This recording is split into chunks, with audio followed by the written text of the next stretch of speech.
تو میں نے آپ سے بتایا کہ قدر جو ہے ایک تو اسی سے لفظ قدرت بنا ہے، اور نمبر دو اسی سے کسی شے کی قدر و قیمت، اور پھر اسی کے معنی ہے اندازہ مقرر کر دینا، کسی شے کا اندازہ مقرر کر دینا، یہ قدر ہے۔ اللہ نے ہر چیز کا ایک اندازہ مقرر کر دیا ہے، اور قدر مقادیر مشکات شریف میں ایک پورا باب ہے، ایمان بالقدر اس کا عنوان ہے صحیح معنی میں۔ تو پہلی حدیث کیا ہے؟ مسلم شریف کی روایت ہے، عبداللہ ابن عمرو بن العاص رضی اللہ تعالی عنہما۔ حضرت عمرو بن العاص جو بڑے سرداران قریش میں سے تھے، بڑے سیاستدان تھے اور بڑے بہادر انسان بھی تھے، ان کے بیٹے ہیں عبداللہ۔ اور بڑی دلچسپی کی بات یہ ہے کہ باپ اور بیٹے کے مزاج میں بود المشرقین تھا، وہ تھے جنگجو اور سیاستدان اور بڑے سرداروں میں سے، یہ تھے انتہائی زاہد و عابد، انتہائی زاہد و عابد۔ انہی کے بارے میں آتا ہے پوری رات کھڑے رہتے تھے نوافل میں، اور ہر روز روزہ رکھتے تھے، جس پر حضور نے یوں کہنا چاہیے کہ ڈانٹ پلائی۔ آپ کو اطلاع ہوئی، آپ نے بلایا، یا عبداللہ اولم اخبر انک تقوم اللیل و تصوم النہار تصوم الدہر، کیا مجھے یہ خبر نہیں دی گئی ہے؟ یعنی مجھے یہ خبر ملی ہے کہ تم پوری رات کھڑے رہتے ہو، نماز پڑھتے ہو، تم ہر روز روزہ رکھتے ہو، اب کیا کرتے ہیں؟ بلا یا رسول، جھوٹ بولنے کا تو یارہ ہے ہی نہیں، ہو بھی نہیں سکتا۔ فرمایا لا تفعل، سختی سے روکو۔ وہ عبداللہ ابن عمرو ابن العاص رضی اللہ تعالیٰ عنہما اس کے راوی ہیں، قال رسول اللہ صلی اللہ علیہ وسلم کتب اللہ مقادیر الخلائق قبل ان یخلق السماوات والارض ب50,000 سنہ۔ اللہ تعالیٰ نے مقداریں اور تقدیریں، ابھی دو الفاظ میں بولوں گا تاکہ آپ کے ذہن میں بات رہے، معین کر دی تھی، لکھ دی تھی آسمانوں اور زمین کی تخلیق سے 50,000 سال قبل۔ یہ ہے قدر، ہر چیز کی ایک تقدیر جو ہے وہ معین ہوئی ہے۔ اب آئیے اس میں کتاب سے مراد کیا ہے؟ جو آیت میں نے دوسرے نمبر پر پڑھی آج، سورہ حدید کی آیت، ما اصاب بمصیبۃ فی الارض ولا فی انفسکم الا فی کتاب من قبل ان نبرأ۔ کتاب سے مراد کیا؟ نہیں پڑتی تم پر کوئی مصیبت، کوئی تکلیف، نہ زمین میں نہ تمہاری جانوں میں، زمین میں سیلاب کا آ جانا، زلزلے کا آ جانا، کوئی اور اس طرح کی عمومی ہلاکت کا آ جانا، عمومی تکلیف کا آ جانا، تمہاری جان میں اچانک جو ہے تشخیص ہو گیا کینسر ہے، اچھے بنے تھے، ٹھیک ٹھاک چل رہے تھے، تو معمولی سی تکلیف ہوئی، انویسٹیگیشن کیا تو معلوم ہوا تو کینسر ہے اور وہ کافی بڑھ چکا ہے۔ لیکن جو شے بھی آتی ہے، چاہے تمہاری جان پر آئے چاہے زمین پر آئے، وہ ایک کتاب میں لکھی ہوئی موجود ہے اس سے پہلے کہ ہم اسے ظاہر کریں۔ یہ تمہیں مشکل نظر آئے گا، ان ذالک علی اللہ یسیر، یہ اللہ پر بہت آسان ہے، بہت آسان، اللہ کا علم کامل ہے۔ تو معلوم ایک بات جان لیجئے کہ حقیقت کتاب سے مراد اللہ کا علم قدیم ہے۔ اللہ کا علم حادث نہیں ہے، معاذ اللہ ثم معاذ اللہ، کہ کوئی شے ہوئی تو اس کے علم میں آئی۔ یہ ہمارے ہاں بعض گمراہ فرقوں کا عقیدہ ہے، اسے بدع کہتے ہیں کہ اللہ کے علم میں بدع بھی ہے، یعنی کسی واقعے کے ظہور کے بعد اس پر کسی شے کا منکشف ہونا، معاذ اللہ ثم معاذ اللہ، یہ شان خداوندی سے بہت بڑی ہے۔ وہ تو عالم ما کان و ما یکون ہے، جو بھی کچھ تھا اور رہا ہے آج تک ہمیشہ سے ہے، اور جو بھی کچھ ہوگا وہ سب اس کے علم میں آن واحد میں موجود ہے۔ آن واحد، یہ آن واحد کے لفظ کو اچھی طرح سمجھ لیجیے۔ مجھے سب سے پہلے تجربہ ہوا تھا، یہ سن میرا خیال ہے کہ 67-68 کی بات ہے، میں نے پہلا ہفائی سفر کیا تھا لاہور سے کراچی۔ اس وقت فوکر چلتا تھا، فوکر فرینڈ شپ، چھوٹا جہاز چڑیا والا، اور کرایہ 90 روپے تھا نائٹ کوچ کا۔ آپ تصور کیجیے. تو میں چونکہ مجھے جغرافی سے دلچسپی ہے اور فوکس زیادہ اونچا نہیں ہوتا، تو میں دیکھتا جا رہا تھا کھڑکی سے اس وقت ہم کہاں پہنچ گئے، اب کہاں پہنچ گئے. اب جو روشنیاں نظر آ رہی ہیں کس شہر کی ہیں؟ یہ اکاڑے کی آ گئی، یہ ساہیوال کی آ گئی، یہ آگے اور آگے. ایک دم میں نے دیکھا کہ 3 شہروں کی روشنیاں میں ایک وقت دیکھ رہا ہوں. لودھرا، بہاولپور، سماسٹا. مجھے خیال آیا کہ جب میں ٹرین سے سفر کرتا ہوں، کراچی جاتا ہوں، تو لودھرا پہنچتا ہوں تو میں سمجھتا ہوں کہ ابھی بہاولپور آدھا گھنٹے بعد آئے گا. وہ مستقبل کی شہر ہے میرے لیے. بہاولپور پہنچتا ہوں تو لودھرا میرے لیے ماضی کی بات بن جاتی ہے. آدھے گھنٹے پہلے لودھرا آیا تھا، اور آدھے گھنٹے کے بعد جو ہے سماسٹا آئے گا.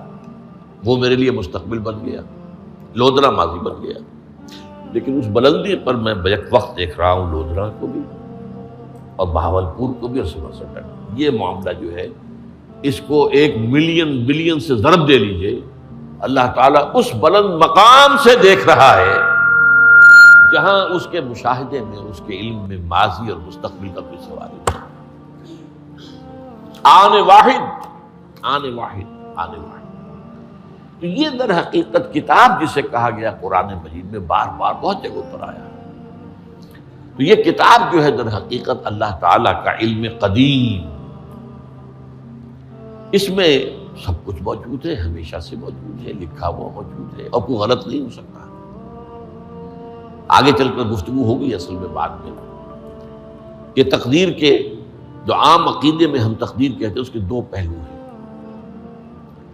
ایک پہلو ہے ما اصاب علی الانسان، جو کچھ انسان پر آتا ہے مصیبت، جیسے ابھی آیت میں نے پڑھی ما اصاب من مصیبت فی الارض ولا فی انفسکم. ہم ہر وقت زد میں ہیں، کوئی تکلیف آ گئی، کوئی مصیبت آ گئی، کوئی بیماری آ گئی، کوئی حادثہ ہو گیا، کوئی بچہ فوت ہو گیا، کوئی عزیز جو ہے وہ فوت ہو گیا. یہ ہر وقت حوادث ہے. تو جو بھی کچھ پیش آتا ہے وہ علم خداوندی میں ہمیشہ سے تھا. یہی وجہ ہے کہ ایک اور حدیث ہے ابن الدیلمی سے، لمبی حدیث ہے وہ، لیکن اس کے اندر جو آخری ٹکڑا ہے وَتَعْلَمَ، یعنی انسان کے نجات کے لیے لازم ہے کہ یہ بات بھی تم جان لو انما اصابک لم یکن لیخطئک وانما اخطأک لم یکن لیصیبک ولو مت علی غیر ھذا. اگر تم اس کے سوا کسی صورت پر ہوگے تو جہنم میں داخل ہو جاؤ گے، لدخلت النار. یہ جان لو کہ جو چیز تم پر آئی وہ آنی ہی آنی تھی. دیکھیے ہوتا کیا ہے، کاش کہ میں اگر یوں کر لیتا تو یہ نہ ہوتا. بس یہی ایمان بالقدر کے منافی ہے. جو ہوا ہے وہ اللہ تعالیٰ کے ہاں تو پہلے سے طے تھا، ہونا ہی تھا.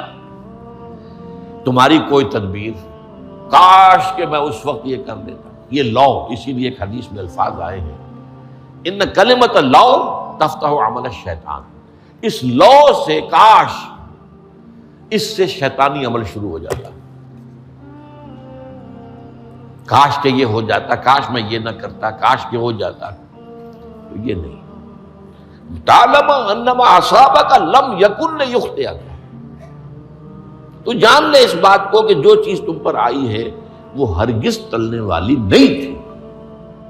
کوئی تدبیر تم کر لیتے، کوئی کسی وقت کوئی ہیلا کر لیتے، کوئی تم قدم اٹھا لیتے، کچھ بھی کر لیتے، وہ تو آنی ہی آنی تھی. وما انما اخطاک، جو چیز تم سے چھوٹ گئی، رہ گئی، نہیں ملی. ایک ویکنسی ایڈورٹائز ہوئی تھی، آپ نے بھی درخواست دی تھی، آپ کو نہیں ملی. اب آپ ہو کاش کہ میں نے فلاں سے سفارش کرا لی ہوتی. بس گئے. تو جو چیز چھوٹ گئی وہ چھوٹ جانی ہی تھی. اس میں قطعاً جو ہے کوئی شکل، کوئی تدبیر، کوئی سفارش، کسی طرح کا کوئی بھی ہیلا، کوئی جو ہے اس پہ کارگر نہیں ہو سکتا تھا. لم یکن لیصیبک ومت علی غیر ذالک. اگر تو اس کے سوا کسی کیفیت پر تیری موت واقع ہوئی، اگر یہ یقین نہیں ہے، یہ ہے تقدیر کا وہ مفہوم کہ جس کا تعلق ہے علامہ اصاب الانسان. جو انسان کے اوپر وارد ہو رہا ہے اس کے ضمن میں تقدیر کا مفہوم کیا ہے. کہ جو ہوا ہے وہ تو ہونا ہی تھا، اس میں تو کسی شک و شبے کی گنجائش نہیں، بالکل اللہ تعالیٰ کا فیصلہ ہے۔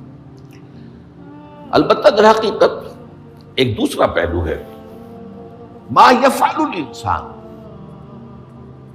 وہ جو انسان کرتا ہے۔ یہاں آ کر یہ تقدیر کا مسئلہ بہت ٹیڑھا ہو جاتا ہے۔ آیا میرے اندر کوئی اختیار بھی ہے کہ نہیں؟ Do I have any free choice؟ یا ہر شخص پہلے سے طے ہے؟ تقدیر کا ایک عام مفہوم یہ ہے، اور اس مفہوم میں بھی بعض روایات بھی ہیں جو اس کی تائید کرتی ہیں کہ ہر چیز پہلے سے طے ہے، لکھی ہوئی۔ اور یہ جو حدیث ہم نے ابھی پڑھی ہے، یہ گویا کہ اس کی ایک مثال ہے کہ وہ جو لکھ دیا گیا تھا، فرشتے نے لکھ دیا تھا، رحم مادر میں لکھ دیا تھا، شقی او سعید، یہ بدبخت ہے یا سعادت مند ہے۔ تو ایک شخص پوری عمر نیکی کے کام کرتا رہا، آخری وقت میں آ کر کوئی ایسا حادثہ پیش آ گیا کہ وہ اہل جہنم کے سے کام شروع کر دی اور جہنمی ہو گیا۔ یا ایک شخص ساری عمر جو ہے جہنمیوں کے سے کام کرتا رہا، آخری وقت میں آ کر کوئی ایسی توفیق ملی، کچھ ایسا معاملہ ہو گیا، توبہ کر لی اور اس نے جو ہے اہل جنت کے سے اعمال شروع کر دی۔ تو یہ جو ہے علامہ اصابک کا علیحدہ بات ہے، اور علامہ یفعل الانسان، انسان کیا کرتا ہے، اس میں اس کی قدرت کتنی ہے۔ اور یہ ہمارے ہاں فلسفے کا بڑا مشکل موضوع ہے، اسی کا نام ہے جبر و قدر۔ ہمارے اسلاف میں بھی کچھ لوگ ایسے ہیں متکلمین میں سے، دیکھیے ہمارے ہاں ایک وہ لوگ ہیں کہ جو اس پر قناعت کرتے ہیں کہ جو اللہ نے کہہ دیا اور رسول نے کہہ دیا، اس سے آگے ہم مین میخ نہیں نکالیں گے، وہ محفوظ راستے پر ہوتے ہیں۔ لیکن بہرحال انسان کو اللہ نے ایک عقل بھی دی ہے، اور یہ عقل سوالات اٹھاتی ہے، اور جو زیادہ ذہین انسان ہوتے ہیں ان کے اندر ان کی یہ مصیبت زیادہ ہوتی ہے، لہٰذا وہ تو سوچتے ہیں، کچھ نہ کچھ غور و فکر کرتے ہیں، بات سمجھنے کی کوشش کرتے ہیں۔ اس میں اب ہمارے ہاں دو طبقے ہو گئے، جبریہ قدریہ۔ ایک نقطہ نظر یہ ہے کہ انسان مجبور محض، کوئی اختیار نہیں، اور ایک یہ ہے کہ انسان قادر مطلق ہے، جو چاہتا ہے اپنے فیصلے میں مختار مطلق ہے، تو فیصلہ کرتا ہے۔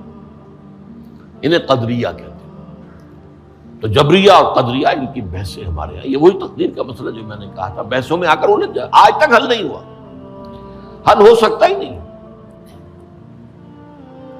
اب اس کے ضمن میں علامہ اقبال کا ایک شعر آپ کو سناتا ہوں، وہ بہت اچھا لگتا ہے، بہت خوبصورت لگتا ہے شعر ہونے کے اعتبار سے۔ تقدیر کے پابند جمادات و نباتات، مومن صرف اللہ کے احکام کا پابند۔ اس میں انسان سے پابندی کی نفی کر دی گئی ہے، وہ صرف پابند ہے اللہ کے احکام کا۔ نتیجے کے اعتبار سے تو جو یہ شعر کہہ رہا ہے جو بات، وہ صحیح ہے، پابندی اصل جو ہے وہ اللہ کے احکام کی ہے، لیکن یہ کہ تقدیر کی پابندی سے انسان بھی پوری طرح آزاد نہیں ہے۔ یہ سمجھ لینا کہ یہ جمادات و نباتات ہی کا معاملہ، یہ غلط ہے، یہ مبالغہ ہے۔ ظاہر بات ہے کہ شاعر جو ہے، شاعر مبالغے سے بچ نہیں سکتا، چاہے وہ علامہ اقبال ہی ہو، کوئی بھی ہو۔ تو اسی لیے سورہ شعراء کے اندر جو عام شعراء کی جو صفات بیان ہوئی ہیں وہ آپ کے ذہن میں آ گئی ہوگی۔ مبالغہ کرتے ہیں، فی کل واد یہیمون انہم یقولون ما لا یفعلون، وہ کہتے بھی وہ کچھ ہے جو کرتے نہیں ہیں، اور یہ بات تو علامہ اقبال پر بھی چسپاں ہوتی ہے۔ بہرحال یہ شعر ذرا پھر نوٹ کیجئے، تقدیر کے پابند جمادات و نباتات، مومن صرف اللہ کے احکام کا، کوئی بات صحیح نہیں۔ انسان بہت سے اعتبارات سے مجبور ہے۔ سب سے پہلے جو ہے انسان کے اندر ایک تقدیر نوعی ہے، نوع انسان، چھوٹی سی چڑیا اڑتی پھرتی ہے، انسان نہیں اڑ سکتا۔ آپ نے ٹھیک ہے مشین ایجاد کر دی، جہاز ایجاد کر لیا، آپ دوڑ رہے ہیں 500 آدمی اور سینکڑوں من سامان لے کر جو ہے وہ جا رہا ہے، 747 ہو یا 757 ہو، یہ کر لیا ٹھیک ہے، خود نہیں اڑ سکتے۔ اب کیا کریں گے آپ؟ یہ تقدیر نوعی ہے، سپیشیز، ہر سپیشیز کے لیے اللہ نے ایک اندازہ مقرر کر دیا ہے، اس اندازے ہی میں رہے گا، اس سے باہر نہیں جا سکتا۔ پھر ایک تقدیر شخصی ہے۔ اب دیکھیے تقدیر شخصی کیا ہے؟ بعض اوصاف و صفات ہمیں وراثتاً ملتے ہیں، we have no choice۔ پہلے بھی یہ بات مانی جاتی تھی، آج جو ہے ذرا سائنٹیفک انداز میں ہم کہتے ہیں جینز میں چلا آ رہا ہے، اس جینز کو بدل سکتا ہے۔ جو جینز بھی آپ کو ملے اپنے والدین کی طرف سے، وہ آپ کی شخصیت کا ظاہر بات ہے کہ فیصلہ کن طرز پر اس کو ڈھال دیتے۔ جینز ہے، پابندی ہے۔ نمبر 2 یہ کہ خاص طور پر جو گھر کا ابتدائی ماحول ہوتا ہے، ماں کی گود اور ابتدائی گہوارہ گھر کا، اس کے جو اثرات مرتسم ہو جاتے ہیں شخصیت کے اوپر، وہ بھی بڑے مستقل ہوتے ہیں، پختہ ہوتے ہیں۔ ان دونوں چیزوں کو ضرب دے لیجئے، hereditary factors multiplied by environmental factors, اس سے مل کر ایک شے تیار ہوتی ہے جس کو قرآن کہتا ہے شاکلہ۔ قُلْ كُلٌّ يَعْمَلُ عَلَىٰ شَاكِلَتِهِ فَرَبُّكُمْ أَعْلَمُ بِمَنْ هُوَ أَهْدَىٰ سَبِيلًا، سورہ بنی اسرائیل۔ شاکلہ کسے کہتے ہیں؟ شاکلہ شکل دینے والی شے۔ آپ کو لوہا ڈھالنا ہے، کوئی خاص پرزہ بنانا ہے، اس کا پہلے سانچہ بناتے ہیں۔ لوہے کو پگھلا کے اس میں ڈالیں گے تو جیسا سانچہ ہوگا ویسا ہی لوہا جو ہے وہ شکل اختیار کرے، اسے شاکلہ کہتے ہیں۔ یہ شاکلہ جو ہے ہر انسان کا، اس سے باہر انسان نہیں جا سکتا۔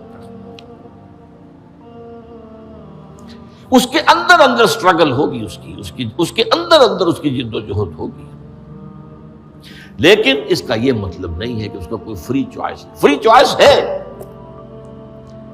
لیکن وہ فری چوائس انہی حدود کے اندر کام کرے گا، اس سے باہر نہیں۔ اس بات کو مختلف احادیث میں حضور نے بہت خوبصورتی سے بیان کیا۔ ایک حدیث بڑی اہم ہے، بڑی اہم ہے، الناس کالمعادن، انسانوں کی مثال بھی معدنیات کیسی ہے۔ اب سونے کی معدنیات میں سے سونے کی جو اور ہے، اب پتہ نہیں اردو میں مجھے معلوم نہیں اور کا ترجمہ کیا کرتے ہیں عام طور پر، لیکن جانتے ہیں اور وہ کچی دھات جس سے کو صاف کر دیتے ہیں تو پھر وہ دھات جو ہے خالص شکل میں سامنے آ جاتی ہے۔ سونے کی اور سے سونا بنے گا، چاندی کی اور سے چاندی بنے گی، سونا تو نہیں بن سکتا، جتنا چاہے صاف کر لیں، وہ اور تو مستقل۔ الناس کالمعادن خیارکم فی الجاہلیت خیارکم فی الاسلام، جو تم میں جاہلیت کے دور میں، پری اسلامک دور میں جو بہترین تھے، وہی اسلام میں آ کر بہترین ہوئے۔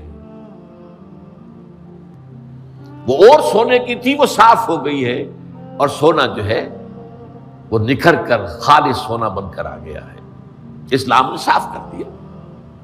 وہ چاندی کی اور تھی، اسلام نے اس کو صاف کر دیا ہے، وہ نکھر کر چمکتا ہوا جو ہے وہ چاندی بن گئی۔